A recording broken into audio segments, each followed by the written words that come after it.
www.attableek.com, the reviver of Iman. بسم الله الرحمن الرحيم. الحمد لله نحمده ونستعينه ونستغفره ونؤمن به ونتوكل عليه ونعوذ بالله من شرور أنفسنا ومن سيئات أعمالنا. من يهده الله فلا مضل له ومن يضلله فلا هادي له. ونشهد أن لا إله إلا الله وحده لا شريك له ونشهد أن سيدنا مولانا محمدا عبده ورسوله. أما بعد، عن عائشة رضي الله تعالى عنها قالت قال رسول الله صلى الله عليه وسلم لا تسبوا الأموات فإنهم قد أفضوا إلى ما قدموا. بہت دنوں سے باطنی امراض، ہماری باطنی بیماریاں، روح سے متعلق، قلب سے متعلق، دل سے متعلق جو ہیں، اس سے متعلق بہت سارے آیات اور روایات کے ذریعے سے ہماری تربیت، ہماری اصلاح نبی کریم صلی اللہ علیہ وسلم کی احادیث اور قرآن مبارکہ کے آیات کی روشنی میں ہوتی رہی ہے. اللہ جل شانہ ہم تمام کو اپنے بدن کی حفاظت کی بھی توفیق دے اور اپنے دل اور اپنے قلب کی حفاظت کی بھی اللہ تعالی ہمیں توفیق عطا فرمائے. دل اصل میں ایک بادشاہ ہے. ہم سب کا دل جو ہے وہ ایک بادشاہ ہے. نبی اکرم صلی اللہ علیہ وسلم فرماتے ہیں الا ان فی الجسد مضغہ اذا صلحت صلح الجسد کلہ واذا فسدت فسد الجسد کلہ الا وہی القلب. خوب سن لو، اللہ کے نبی فرماتے خوب سن لو، الا ان فی الجسد مضغہ، ہر انسان کے بدن میں ایک گوشت کا لوتھڑا ہے جس کو دل کہا جاتا ہے. اسی دل کے اندر اللہ نے حساسیت رکھی ہے. ہم کہتے ہیں ہارٹ بند ہو گیا، انسان دنیا سے ختم ہو گیا. ہے تو گوشت کا ٹکڑا، یہ بھی تو گوشت کا ٹکڑا ہی ہے، لیکن اس میں پکڑنے کی شان اللہ نے رکھی ہے. یہ بھی گوشت کا ٹکڑا ہے، اس کے اندر کوئی فرق نہیں ہے، لیکن اس میں سونگنے کی طاقت رکھی ہے. یہ بھی پاؤں بھی ہمارے گوشت کا ٹکڑا اور ہڈی ہے، لیکن اس میں چلنے کی طاقت اللہ نے رکھی ہے. یہ بھی گوشت کا ہی کا ٹکڑا ہے، لیکن اس میں سننے کی طاقت اللہ نے رکھی ہے. پورا بدن ایک ہی چمڑی، ایک ہی طرح کا گوشت، سب ایک ہی طرح کا ہے، لیکن اللہ کی کاریگری، اللہ کی قدرت کہ ہر ایک کے اندر علیحدہ علیحدہ صلاحیت رکھی ہے. کسی میں سننے کی صلاحیت، کسی میں پکڑنے کی صلاحیت. ہماری اور آپ کی زبان یہ بھی تو گوشت ہی ہے، لیکن اس میں چکھنے کی صلاحیت، بولنے کی صلاحیت. تو پورا جسم، چمڑی کوئی علیحدہ نہیں ہے. جو چمڑی یہاں ہے وہ پاؤں پر ہے. یہی وجہ ہے کہ جب بائی پاس ہو رہا ہے، کوئی آپریشن ہو رہا ہے، تو یہاں کی چمڑی نکل گئی تو یہاں سے نکال کر یہاں لگا دیتے ہیں. معلوم یہ ہوتا ہے کہ پورے بدن کی چمڑی بھی ایک، پورے بدن کا گوشت بھی ایک، پورے بدن کی ہڈیاں بھی ایک ہی اندر جڑی ہوئی ہے. لیکن اللہ کی قدرت کاملہ ہے کہ اس ذات اقدس نے ہر ایک کے اندر علیحدہ صلاحیتیں رکھی ہے. اگر انسان اس پر غور کرے تو اپنا رب، اپنا معبود سمجھ میں آ جاتا ہے، اپنا خالق، اپنا پالنہار سمجھ میں آ جاتا ہے. نہ سمجھنے والوں کے لیے تو فلائٹ کو اڑا کر کے بھی اللہ سمجھ میں نہیں آتا، نہ سمجھنے والوں کے لیے تو سمندر کے اندر میں سب مرین چلا کر بھی اللہ سمجھ میں نہیں آتا. نہ سمجھنے والوں کو چاند کے اوپر قدم رکھ کر بھی اللہ سمجھ میں نہیں آتا، اور نہ سمجھنے والا ہمالیہ پہاڑ پر جا کر بھی اللہ کو نہیں سمجھ سکتا. اور جس کو اللہ سمجھا دے وہ چند تنکوں کے سے بھی اللہ کو سمجھ جاتا ہے. چند تنکوں کے ذریعے سے بھی حق تعالی شانہ کی قدرت. میں اس سے پہلے غالباً کسی مجلس میں کہہ چکا ہوں کہ آپ دیکھ لیں، اپنے جسم پر غور کریں. حضرت امام بخاری رضی اللہ تعالیٰ عنہ نے کتاب التفسیر میں لکھا ہے، فرمایا کہ کھانے اور پینے دونوں کے لیے اللہ نے ایک جگہ بنائی. یہاں سے کھانا بھی جا رہا ہے، پینا بھی جا رہا ہے، لکوڈ بھی جا رہا ہے، لیکن جب بدن سے نکالنے کی باری آئی تو کھانا نکلنے کا، جسم والی غذا نکلنے کا راستہ اور بنایا، اور لکوڈ کے نکلنے کا، پیشاب کے نکلنے کا راستہ اور بنایا. اگر یہاں کی طرح کہ جہاں کھانا اور لکوڈ دونوں جاتا تھا ایک ہی راستہ نکلنے کا بھی اللہ بناتا تو ہر وقت لکوڈ چیز بدن سے نکلتی رہتی، کبھی ہم پاک ہی نہیں ہو سکتے تھے۔ مالک کریم نے نکالنے کے لیے جب بنایا تو دو راستے بنائے۔ امام بخاری رحمت اللہ علیہ فرماتے ہیں وَفِي أَنفُسِكُمْ أَفَلَا تُبْصِرُونَ، اے انسان اگر تو اپنی ذات پر غور کر لے اور اسی مسئلے پر غور کر لے تو تیرا اللہ تجھے سمجھ میں آ جاتا ہے۔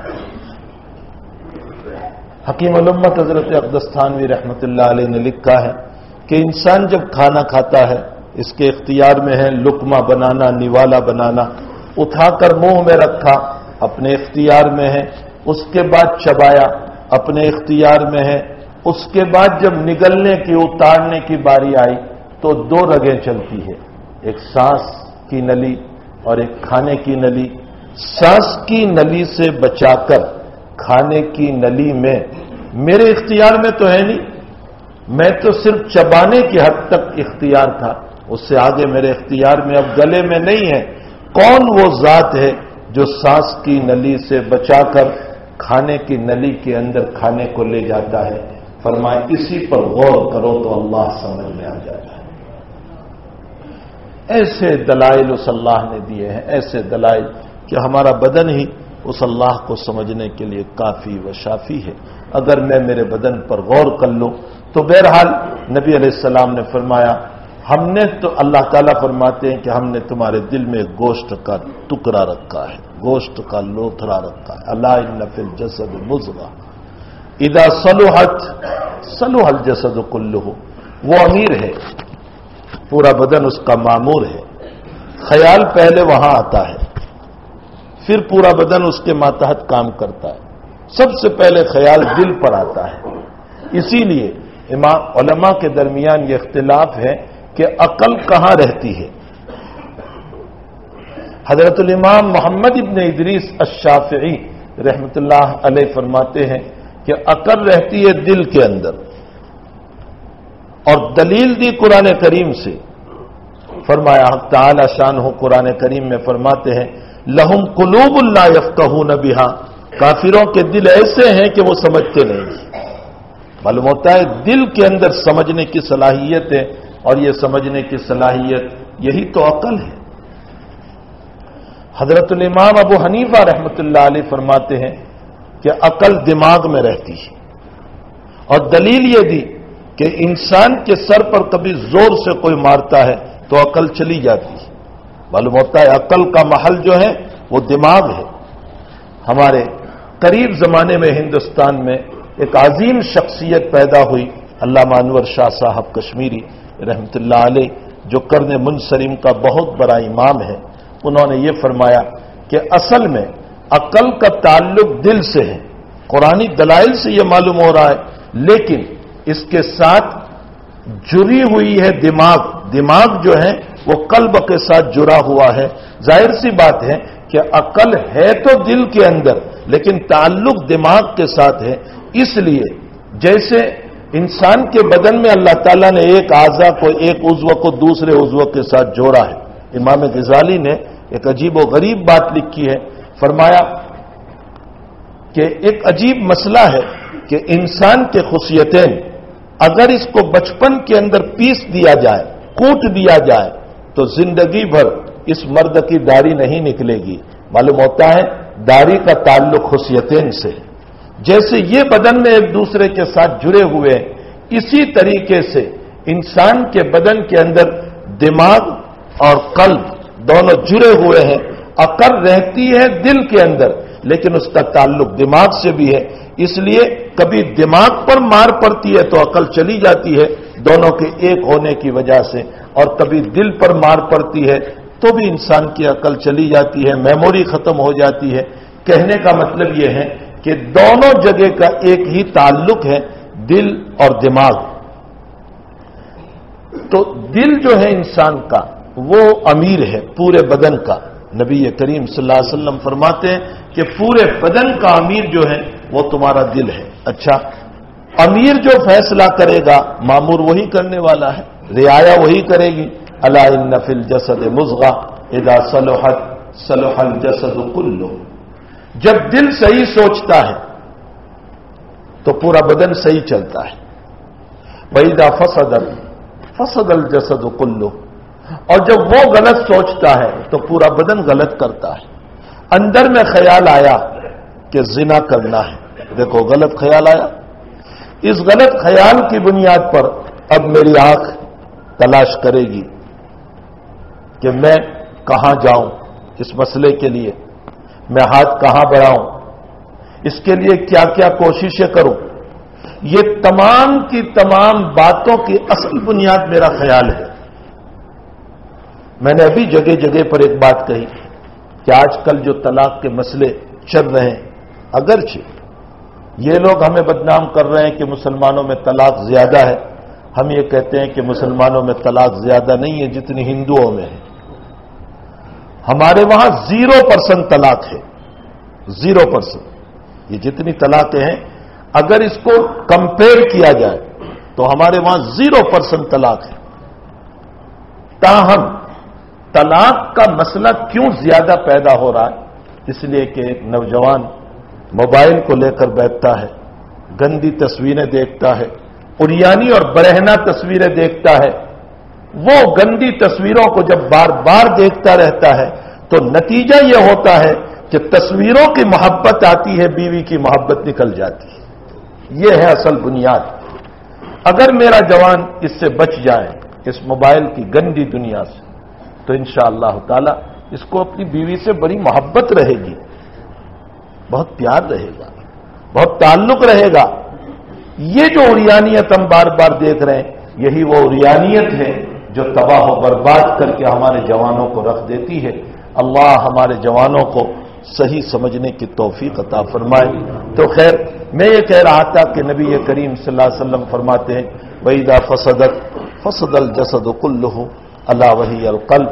جب یہ فاسد ہو جاتا ہے، جب یہ غلط سوچنے لگتا ہے تو پھر اعضا بھی غلط سوچنے لگتے ہیں. اس نے سوچا چوری کرنا ہے تو پھر میں اسی طرح کے دماغ کو چلاؤں گا کہ چوری کا سبب کیا ہو سکتا ہے. اس نے جب سوچا کہ مجھے کسی کی عزت کو پامال کرنا ہے تو رات بھر میں سوچتا رہوں گا کہ اب میں اس کو ذلیل کیسے کروں، اس کی کیا تدبیر سوچوں، اس کے لیے کیا کیا کیا پلان بناؤں. تو نبی کریم صلی اللہ علیہ وسلم نے ارشاد فرمایا الا ان فی الجسد مضغہ. یہی وجہ ہے کہ اللہ کے نبی نے سب سے زیادہ محنت صحابہ کے دلوں پر فرمائی تھی. سب سے زیادہ محنت صحابہ کے دلوں پر. قرآن کریم میں اللہ تعالیٰ کیا فرماتے ہیں؟ قد امتحن اللہ قلوبہم للتقوی. قد امتحن اللہ قلوبہم للتقوی. صحابہ کا امتحان اللہ نے لیا تقوی کی کسوٹی پر، ان کے دلوں کا امتحان لیا. لہم جو قد امتحن اللہ قلوبہم للتقوی، تو ان کے دلوں کا امتحان لیا. میں اور آپ ہم پیپر بھرتے ہیں، ہم امتحانات دیتے ہیں. اللہ نے ان کے قلوب کو، اور کیسے ان کے قلوب کا امتحان لیا؟ حالات پہ حالات ڈال کر، حالات پہ حالات ڈال کر. احد کے اندر 70 صحابہ کرام کو شہید کروا کر امتحان لیا کہ دیکھیں یہ کیا سوچتے ہیں. یہ تو نہیں سوچ رہے کہ نبی جھوٹا ہے، اگر سچا ہوتا تو اللہ کی مدد اترتی. ہم تو یہی سوچ لیتے.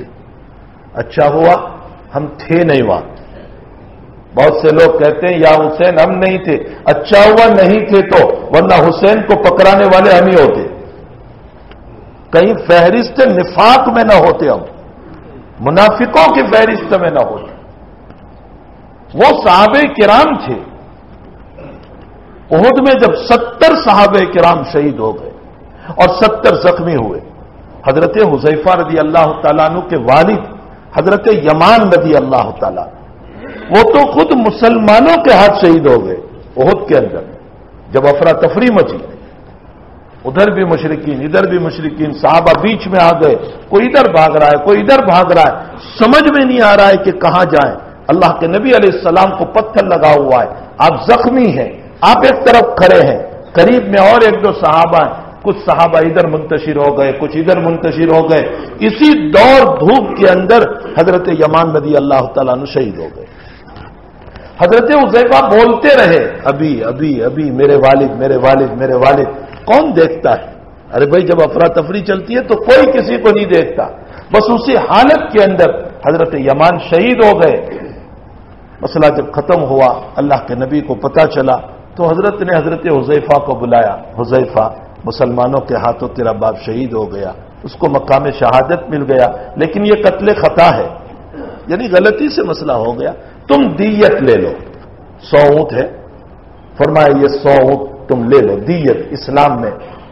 حضرت حذیفہ نے فرمایا اللہ کے حبیب میں میرے بھائیوں کو معاف کرتا ہوں, مجھے کوئی دیت نہیں چاہیے. بخاری شریف میں ہے حضرت کو یہ جملہ اتنا پسند آیا کہ حضرت حذیفہ کو سر رسول اللہ کے نبی نے اپنا رازدار بنا لیا کہ حذیفہ میرا رازدار. اسی لیے اللہ کے نبی علیہ السلام کی دنیا سے رخصت ہونے کے بعد کوئی جنازہ آتا تھا تو حضرت عمر دیکھتے تھے کہ حذیفہ مدینے میں ہے اور ان کو پتا ہے کہ یہ آدمی کا انتقال ہوا, حذیفہ جنازے میں ہے یا نہیں.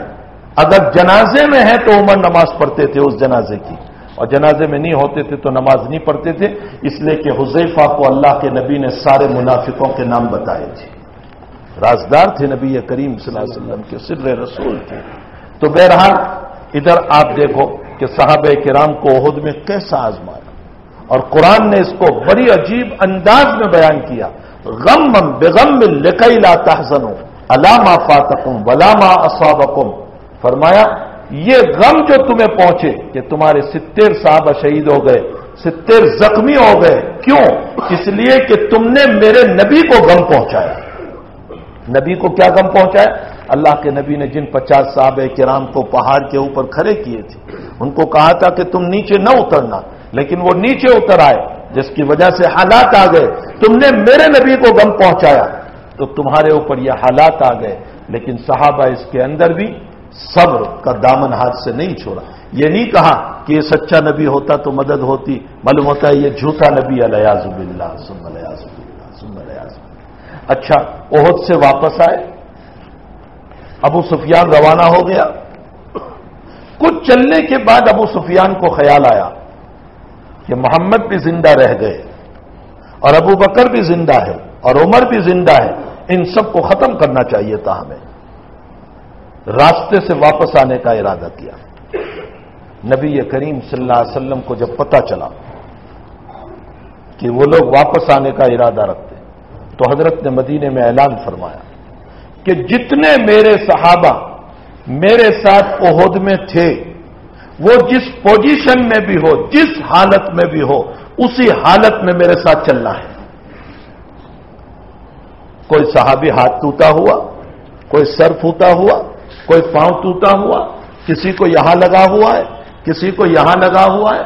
حضرت زبیر ابن عوام رضی اللہ تعالیٰ عنہ کو پیچھے نیزہ لگا, اتنا بڑا گھرا ہو گیا تھا. اسی عالم میں نبی کا اعلان ہوا ہے. ابھی اس غزوہ احد کو 5, 7, 10 دن ہی گزرے ہیں اور ادھر حضرت کا اعلان ہوا. زخم کیا اچھا ہوئے ابھی تو, اور حضرت کا اعلان ہوا کہ چلنا ہے ہمیں, چلو میرے ساتھ جتنے احد میں شریک ہے. سارے صحابہ ان زخموں کے ساتھ پٹیاں باندھ کر روانہ ہوئے نبی کریم صلی اللہ علیہ وسلم کے ساتھ, اور حمراء الاسد تک حضرت کے ساتھ تشریف لے گئے. لیکن حضرت کا رعب پڑا مشرکین مکہ کے اوپر. ابو سفیان وہاں سے روانہ ہو گیا, ٹھہر نہیں سکا. مجھے یہ بتانا ہے کہ اللہ کے نبی کے صحابہ کو کیسے آزمایا گیا. اس کے علاوہ موقع سے دیکھ لو, حدیبیہ کے مقام پر حضور پاک صلی اللہ علیہ وسلم احرام باندھ کر تشریف لے گئے اور اللہ کے نبی کو پتا چلا کہ اہل مکہ نے تمہارے خلاف بہت سارے قبائل کو جمع کر رکھا ہے, دور دور سے قبیلوں کو بلا کر کے تمہارے خلاف مکہ میں جمع کر رکھا ہے, اور تمہیں روکیں گے, تمہیں عمرہ نہیں کرنے دیں گے, تمہیں مکہ میں نہیں جانے دیں گے. اب حضرت احرام کے ساتھ ہے, صحابہ احرام کے ساتھ ہے, جذبات ہیں. حضرت نے راستے میں مشورہ فرمایا. بخاری شریف کی روایت ہے, صحابہ سے مشورہ کیا. حضرت نے فرمایا کہ دیکھو میری رائے یہ ہے. دیکھو نبی علیہ السلام اپنی رائے پیش کر رہے ہیں. یہاں سے ایک مسئلہ معلوم ہوا کہ اللہ کے نبی اپنے صحابہ کے ساتھ جس مسئلے میں وحی نہیں ہوتی تھی اس میں مشورہ فرمایا کرتی تھی. اتنا بڑا نبی ہو کر صحابہ سے مشورہ کرتا تھا. آج ہمیں اپنے چھوٹوں سے مشورہ کرنے میں آر اور شرم آتی ہے کہ میں کیوں مشورہ کروں ان سے, مجھے کیا ضرورت پڑی ہے, میں تو بہت جانتا ہوں. نبی سے بڑھ کر علم والا کون ہو سکتا ہے؟ لیکن اللہ کے نبی مشورہ فرما رہے ہیں. حضرت نے اپنے صحابہ سے مشورہ کیا اور یوں کہا کہ میری رائے یہ ہے کہ یہ جتنے قبیلے والے, قبیلے کا مینس مطلب ہوتا ہے جیسے ہمارے وہاں دیہات سب ہوتے ہیں دور دور, اور یہ شہر ہے. اب وہ سارے دیہات والے یہاں جمع ہو جائیں تو سارے قبیلے والے جو دور دور جو دیہاتوں میں رہتے ہیں وہ سب گئے ہیں مکہ, مکہ والوں کی مدد کے لیے ہمارے خلاف. اللہ کے نبی نے فرمایا میری رائے یہ ہے کہ ہم ان کے قبیلوں کی طرف چلیں, ان کے دیہاتوں کی طرف, ان کی بستیوں کی طرف چلیں.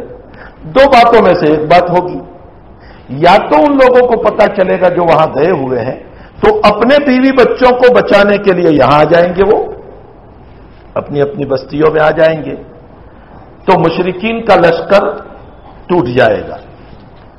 حضرت نے ایک تدبیر بتائی, اور اگر وہ لوگ نہیں آئے تو پھر اللہ تعالی ہمیں مال غنیمت عطا کر دے گا. دو میں سے ایک مسئلہ ضرور ہوگا, یا تو وہ لوگ اپنے بیوی بچوں کو بچانے کے لیے آ جائیں گے تو ان کا لشکر ٹوٹے گا, اور اگر وہ نہیں آئے تو اس صورت میں ہماری کامیابی ہو جائے گی, مال غنیمت ملے گا. یہ بات حضرت نے رکھی. صدیق اکبر رضی اللہ تعالیٰ عنہ نے یوں اشارہ کیا, اللہ کے نبی ہم احرام باندھ کر چلے ہیں.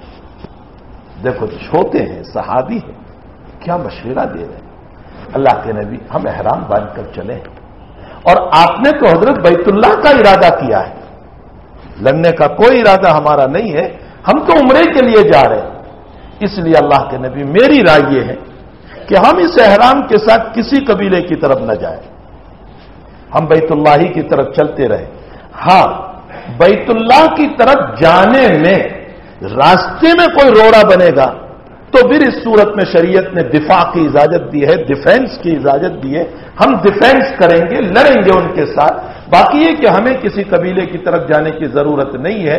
نبی علیہ السلام نے اپنے صحابی کے مشورے کو قبول فرمایا اور یوں فرمایا انزو بسم اللہ, اللہ کا نام لے کر بیت اللہ ہی کی طرف چلتے رہو. اس سے اشارہ ملتا ہے اس بات کی طرف کہ کبھی بڑوں کے ذہن میں جو بات نہیں آتی وہ چھوٹوں کے ذہن میں آ جاتی. یہ ہے مشورے کا فائدہ, یہ ہے مشورے کے فوائد کہ کبھی بڑوں کے ذہن میں جو بات نہیں آئی وہ چھوٹوں کے ذہن میں آ جاتی. بہرحال جب وہاں پہنچے حدیبیہ پر روک دیے گئے. جب حدیبیہ پر روک دیے گئے تو بالآخر صلح ہو گئی. اب حضرت نے جو صلح نامہ لکھوایا اس میں اتنے شرائط تھے, اور وہ شرائط بھی مکے والوں ہی کے تھے. حضرت کے تو کوئی شرائط, حضرت تو ہاں انہوں نے کہا کہ اچھا ہمارا کوئی آدمی مدینے آ جائے مسلمان ہو کر تمہیں واپس کرنا پڑے گا, اور تمہارا کوئی آدمی مکے آ جائے ہم اس کو واپس نہیں کریں گے. ون وے شرط ہوئی کہ نہیں؟ ون وے شرط ہوئی کہ ہمارا کوئی آدمی مدینے آ جائے تو واپس کرے, لیکن تمہارا آدمی مکے آئے تو ہم واپس نہیں کریں گے. اس سال عمرہ نہیں کرنے دیں گے. حضرت نے فرمایا ٹھیک ہے. اگلے سال آئیں گے. فرمایا ٹھیک ہے. 3 دن سے زیادہ نہیں رہو گے. حضرت نے فرمایا ٹھیک ہے. تلوار نیام میں ہوگی, باہر نہیں. حضرت نے فرمایا ٹھیک ہے.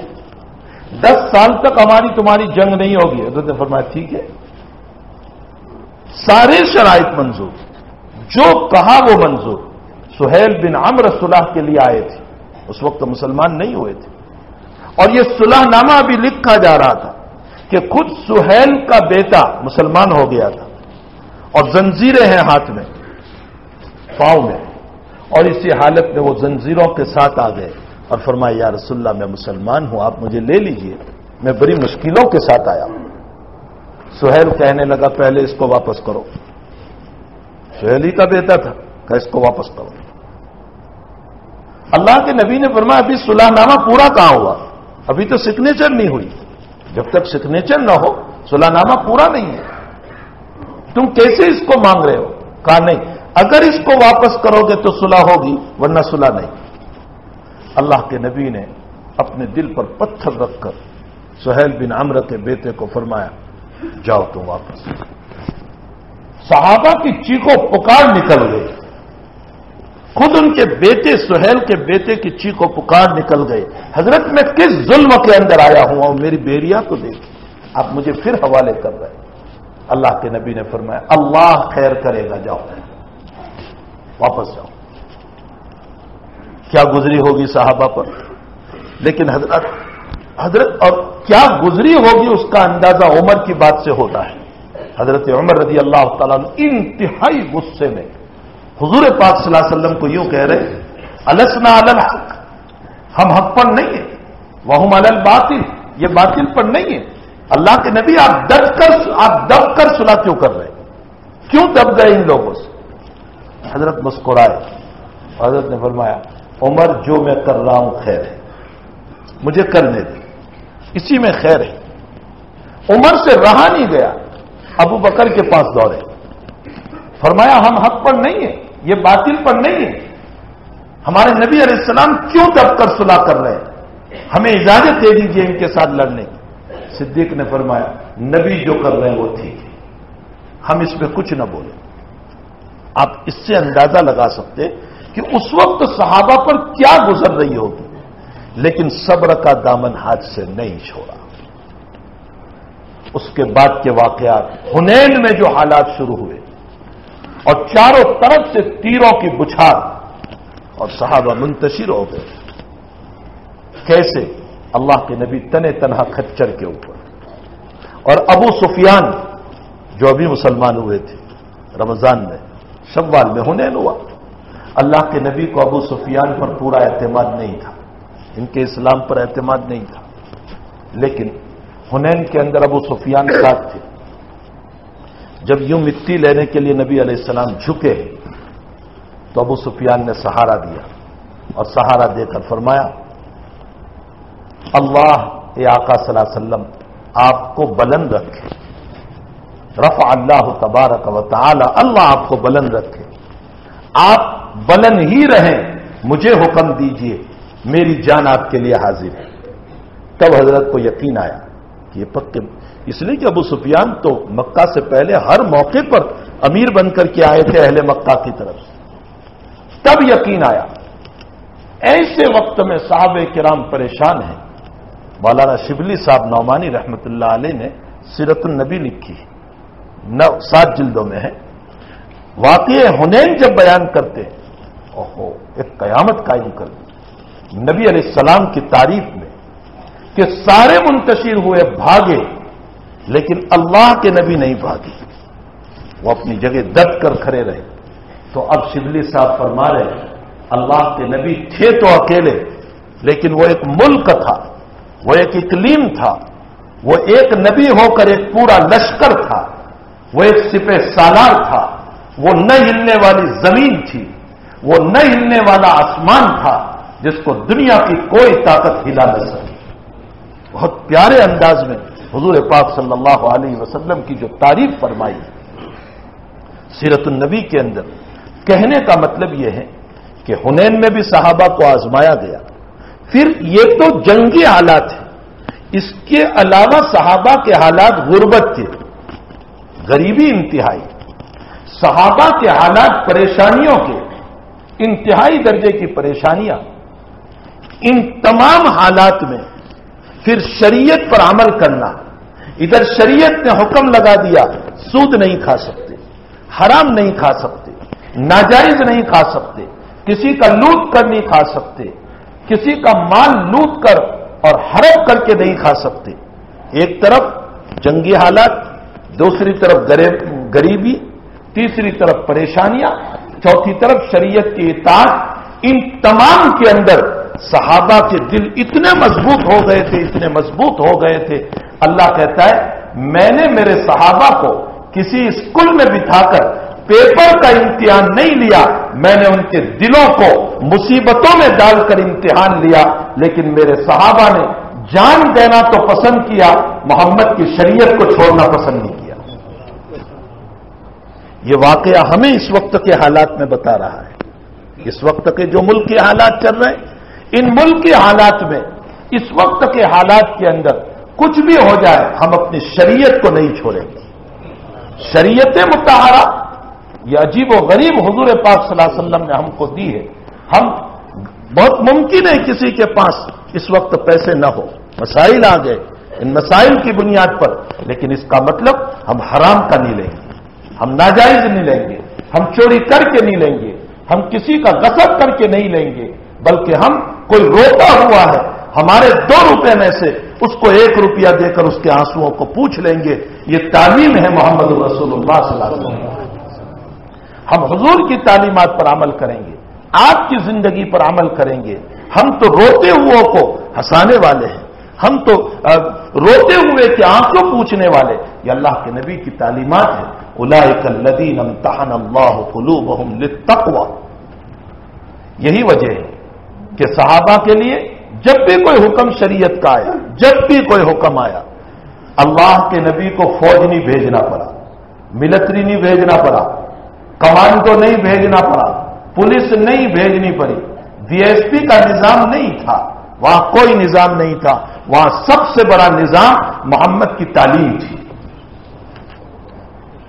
سن ہجری 3 میں احد کے بعد، احد میں تو ابھی شراب حلال تھی، بلکہ احد میں کئی صحابہ نے شراب پی تھی طاقت اور قوت کے لیے. احد میں پی تھی صحابہ نے، چونکہ حلال تھی تو قوت کی ضرورت تھی تو تھوڑی شراب پی.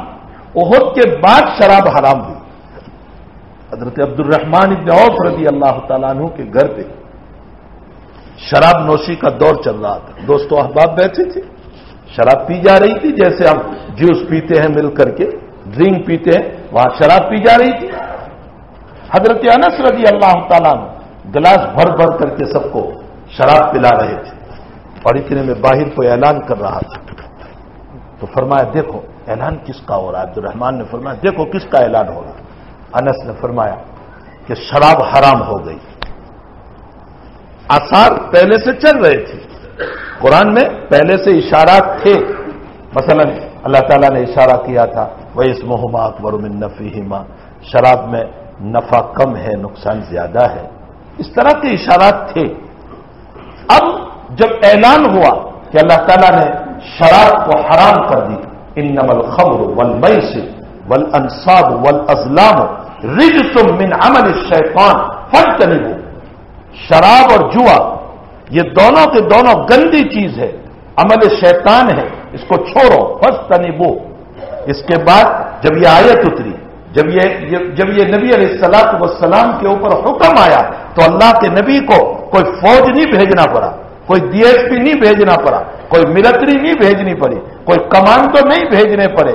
ایک اعلان ہو رہا ہے، عامی انسان اعلان کر رہا ہے اور صحابہ کرام اٹھتے ہیں اور مٹکے کے مٹکے پھوڑ کر رکھ دیے، گلاسوں کے گلاس توڑ کر رکھ دیے، مشکیزے کے مشکیزے پھاڑ کر رکھ دیے اور ہاتھ میں گلاس تھے اس کو توڑ پھوڑ کر ختم کر دیا. کوئی پولیس مکان میں دیکھنے نہیں آئی تھی کہ تم نے کیا کیا، اور کوئی پولیس کا نظام بھی نہیں تھا. کیا بات تھی؟ اصل نبی کی محنت اس جسم پر نہیں تھی، دل کے اوپر تھی. آج بھی اگر حکومت وقت جسم پر محنت کے بجائے دلوں پر محنت کرنے کے لیے کھڑی ہو جائے، ان کے سادھو ان ہندوؤں پر محنت کرے، مسلمان کے علماء مسلمانوں پر محنت کرے، عیسائیوں کے پادری عیسائیوں پر محنت کرے، سکھوں کے علماء ان کے اوپر محنت کرے، دلوں پر محنت ہوگی، پولیسوں کی ضرورت نہیں پڑے گی. قلوب صاف ہو جائیں گے، دل صاف ہو جائیں گے. یہی محنت ہمارے آقا محمد الرسول اللہ صلی اللہ تعالی علیہ وسلم نے ہمیں سکھائی. لیکن افسوس کہ آج ساری حکومتیں اس جسم کے اوپر تو محنت کر رہی ہے، دل پر کوئی محنت نہیں ہے، جس کا نتیجہ یہ ہے کہ ظاہر میں پولیس سے بچنے کے لیے تو انسان گناہ نہیں کرتا، لیکن خلوتوں میں جاتا ہے تو سارے گناہ کرتا ہے، تنہائیوں میں. کیوں؟ اس لیے کہ اس کے سامنے اس کا اللہ ہے ہی نہیں، اس کا رب ہے ہی نہیں. نبی علیہ السلام کی محنت جسم پر نہیں تھی، نبی کی تعلیم یہ تھی جسم تو فنا ہو جائے گا، جسم ختم ہو جائے گا، جسم مٹی ہو جائے گا، باقی رہنے والی چیز وہ تمہارا دل ہے. اس دل کو بناؤ تاکہ اللہ راضی ہو جائے.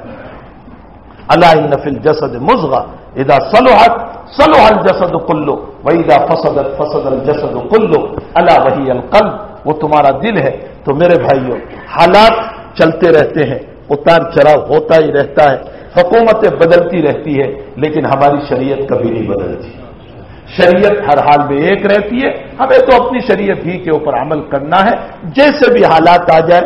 بہت ممکن ہے کہ امیری کے اندر بھی کبھی غریبی آ سکتی ہے، حق تعالیٰ کی طرف سے اس میں بھی تعلیمات ہے کہ دیکھو مال ہمیشہ رہنے والی چیز نہیں ہے، کبھی امیر بھی غریب ہو سکتا ہے، لیکن اس میں ہم محمد الرسول اللہ صلی اللہ علیہ وسلم کی اس شریعت کو چھوڑیں گے نہیں۔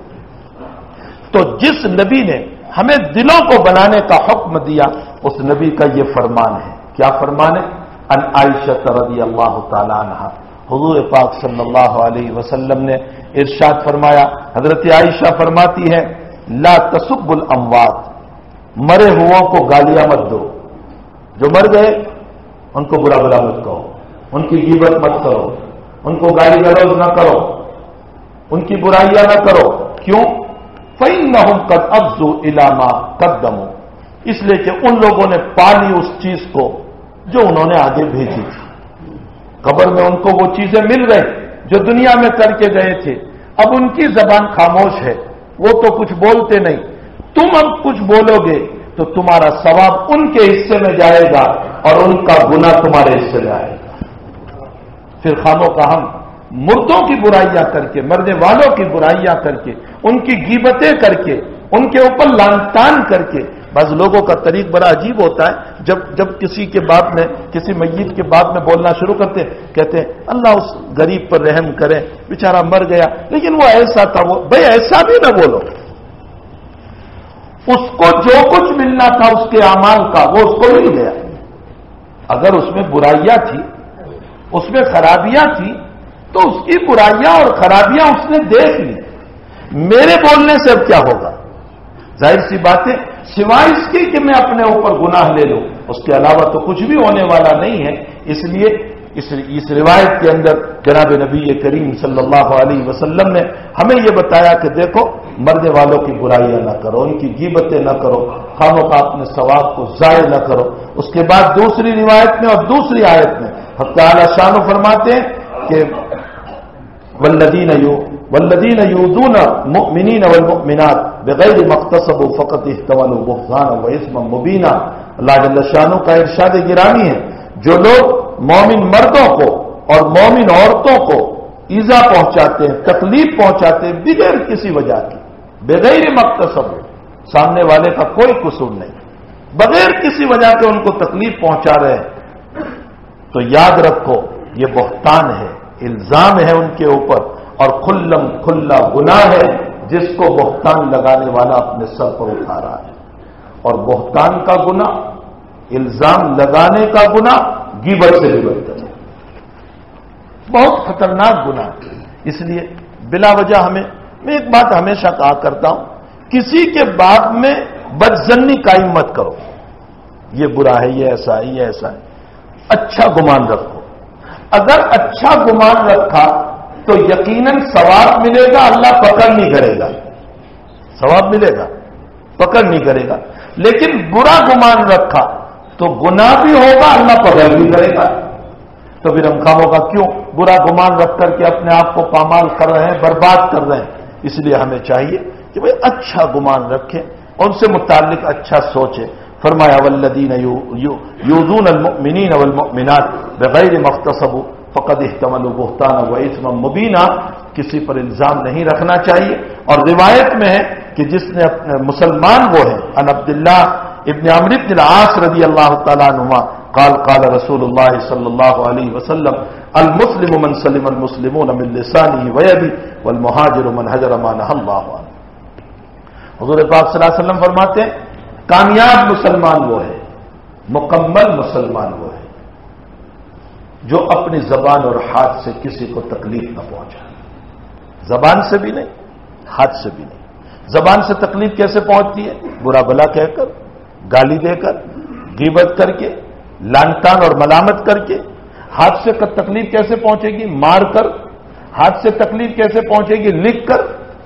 اور اگر ہم نے کسی کے خلاف کوئی بات لکھی اور وہ واقعتاً اس کا مستحق نہیں تھا اور ہم نے لکھا، تو جب تک یہ پڑھا جائے گا اور وہ کتاب جب تک موجود رہے گی، صبح شام ہمیں غیبت کا گناہ ہوتا رہے.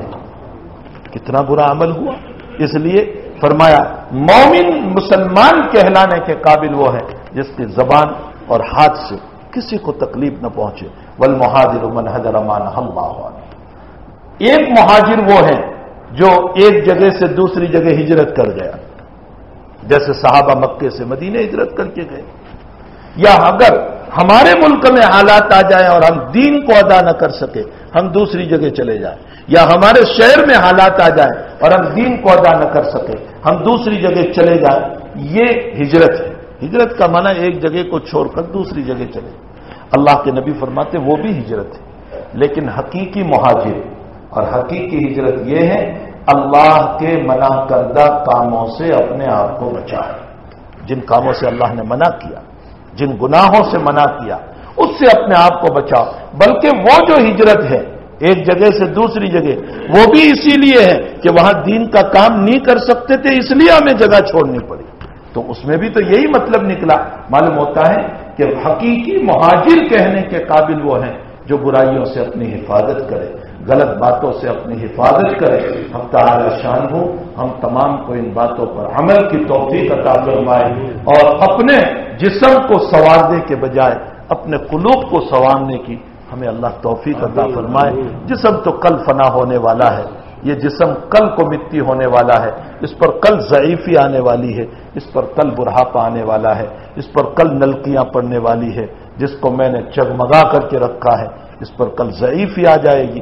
لیکن دل اگر بنایا ہے، نبی اکرم صلی اللہ علیہ وسلم فرماتے حدیث قدسی میں کہ اللہ جل شانہ فرماتے انا عند منکسرۃ القلوب. اللہ کہتا ہے میں ٹوٹے ہوئے دلوں کے پاس رہتا ہوں. اللہ کہتا ہے میں ٹوٹے ہوئے دلوں کے پاس. ٹوٹے ہوئے دل کون سے ہیں؟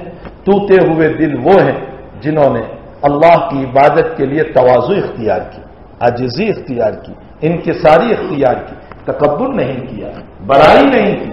اس طرح کے جو لوگ ہیں اور جس نے اپنے آپ کو توڑ دیا. دنیا کی ہر چیز ٹوٹنے کے بعد سیکنڈ ہینڈ ہو جاتی ہے. کوئی بھی چیز دنیا کی ذرا سی ٹوٹ گئی، ذرا سی سیکنڈ ہینڈ، اس کی ویلیو گھٹ جاتی ہے. لیکن دل کو اللہ کی عبادت کے لیے تواضع کے راستے سے، عاجزی کے راستے سے جتنا توڑو گے، ظالم کے ظلم سے مظلوم کا دل جتنا ٹوٹے گا، فرمایا دنیا کی ساری چیزیں ٹوٹنے کے بعد ویلیو گھٹ جاتی ہے. دل کو جتنا توڑو گے اللہ کے وہاں اس کی ویلیو بڑھتی چلی جائے گی، اس کا مقام بڑھتا چلا جاتا ہے. اسی لیے فرمایا انا عند منکسرۃ القلوب، میں ٹوٹے ہوئے دلوں کے پاس رہتا ہوں. اللہ جل شانہ ہم تمام کو ظلم ہونے کی صورت میں بھی ہمارے صبر کے دامن کو اللہ تعالی ہاتھ سے نہ چھڑائے، اخلاق حمیدہ سے متصف رہے اور اللہ تعالی ہمیں اپنے قلوب کو بنانے کی اور قلوب پر محنت کی اللہ ہم سب کو توفیق عطا فرمائے. صلی اللہ علی النبی الکریم برحمتک یا ارحم الراحمین. 18، 19، 20 نومبر جمعہ کے عصر کی نماز سے اتوار کی ظہر سے پہلے تک انشاءاللہ تعالی ہمارے سورت اور سورت کے اطراف کا اجتماع طے ہوا ہے اون گاؤں میں. سارے احباب سے گزارش ہے کہ اس اجتماع میں پہنچنے کی بھرپور کوشش کریں. صرف دعا والا مجمع بن کر نہ جائیں.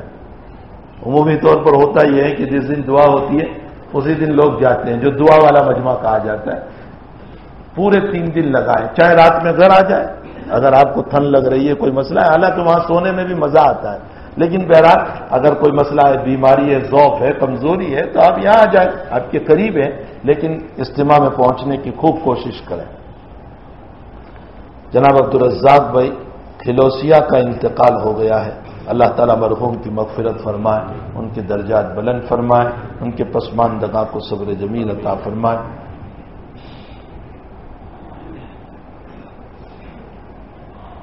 محمد زاہد 3 سال کا ہو گیا ہے لیکن بول نہیں سکتا. اللہ تعالیٰ اس کو قوت گویائی عطا فرمائے، تعالیٰ اس کو چلنے کی، بیٹھنے کی قوت عطا فرمائے اور بولنے کی طاقت عطا فرمائے. اور تمام بیماریوں سے ہم کو بھی اللہ اور ہماری اولادوں کو بھی پوری شفا عطا فرمائے. دعا کے بعد آپ لوگ ملاقات نہ کریں، وہ کچھ بیت ہونے والے ہیں، کچھ عورت کچھ مرد، وہ لوگ صرف بیٹھے رہیں. صلی اللہ علیہ نبی کریم الحمد للہ رب العالمین والعاقبۃ للمتقین والصلاۃ والسلام علی سید الانبیاء والمرسلین وعلی آلہ وصحبہ اجمعین اللهم انا نسألك العفو والعافية في الدين والدنيا والآخرة توفنا مسلما والحقنا بالصالحين غیر خزایا ولا ندامہ ولا محظومین.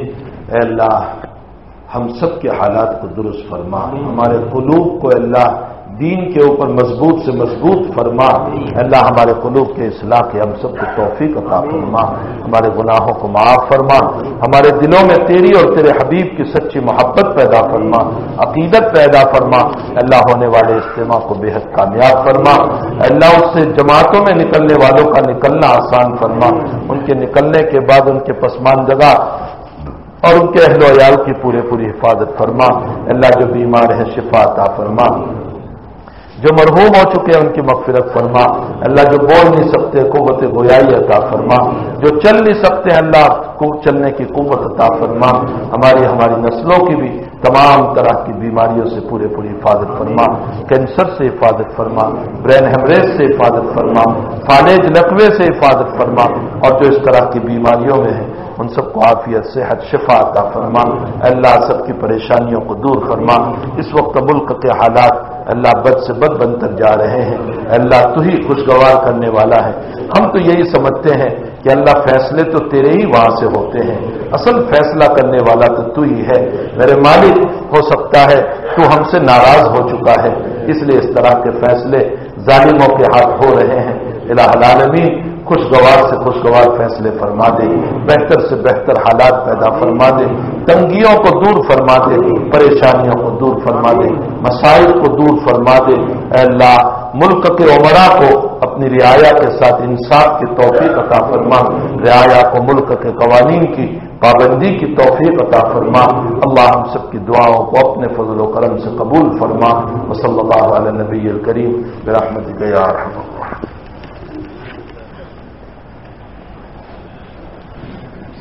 لا الہ الا اللہ. www.attableek.com, the reviver of